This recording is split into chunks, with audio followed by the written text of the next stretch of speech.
जब जब जिस जिस राज्य में कांग्रेस हारी है, राहुल गांधी और उनकी पार्टी हमेशा ये कहती आई है कि ईवीएम में खराबी है, ईवीएम में बीजेपी ने कुछ सेट कर दिया है या फिर वोट चोरी कर लिया गया है। नमस्कार, आप देख रहे हैं कंट्री इनसाइड न्यूज़ का डिजिटल प्लेटफॉर्म और मैं हूं सौरभ। नवंबर को बिहार में चुनाव के नतीजे आ जाएंगे।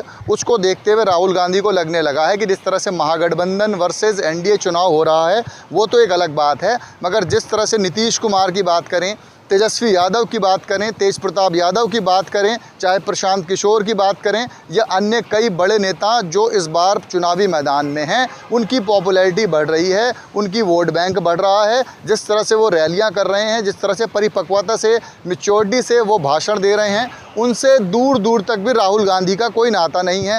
राहुल गांधी एक घिसी घिसाई, घिसी पिटी बातें बोलते दिख रहे हैं कि प्रधानमंत्री नरेंद्र मोदी ने वोट चोरी करके ये पद लिया है।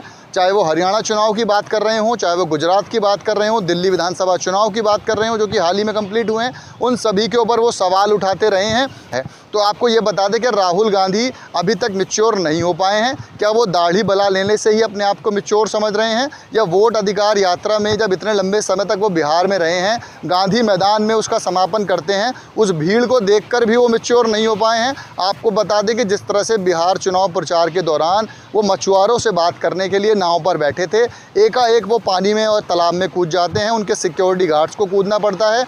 तमाम मीम्स उनके इस हरकतों पर चल रहे हैं, बन रहे हैं। तो राहुल गांधी आखिरकार बार बार इस तरह के सपने क्यों देखते हैं? क्या सेंट्रल गवर्नमेंट में प्रधानमंत्री नरेंद्र मोदी से नीतीश कुमार इस्तीफा वापस ले लेंगे? ये राहुल गांधी बताएंगे या नीतीश कुमार और उनकी पार्टी और बीजेपी बताएगी?